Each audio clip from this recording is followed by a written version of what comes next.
আজকের এই তাদের ভারত চেয়ারম্যান তারেক রহমান ঘোষিত 31 দফা লিফলেট বিলি অনুষ্ঠানের সম্মানিত সভাপতি উপস্থিত অত্র এলাকার বিএনপির নেতৃবৃন্দ, অঙ্গ সংগঠনের নেতৃবৃন্দ, সাথী বন্ধুরা, সবাইকে জানাচ্ছি আমার ব্যক্তিগত পক্ষ থেকে সংগ্রামী শুভেচ্ছা অভিনন্দন।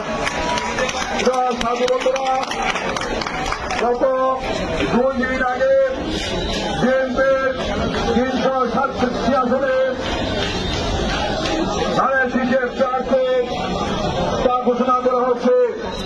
সেখানে ঢাকা 12 আসনে আমাকে নাম ঘোষণা করায় আমি আল্লাহ তাআলার কাছে শুকরিয়া আদায় করছি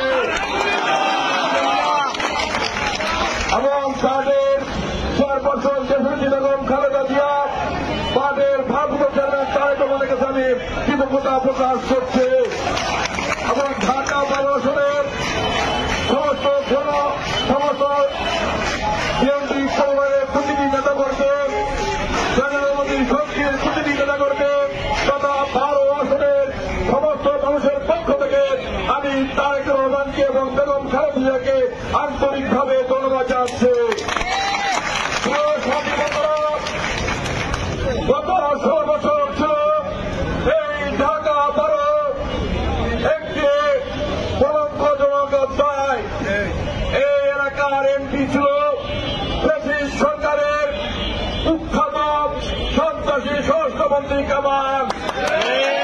এই কামালের পুত্র এই এলাকায় মাদকের রাজত্ব করেছেন। তিনি মাদক কামালের পুত্র হিন্দু মাদক সেবন করতেন এবং মাদকের ব্যবসা করতেন। এই এলাকায় মাদকে গলিতে গলিতে মহল্লায় মহল্লায় মাদকের একটি স্বর্গরাজ্যে পরিণত করেছিলেন। আমরা পরিষ্কার ভাষায় বলতে চাই, আল্লাহ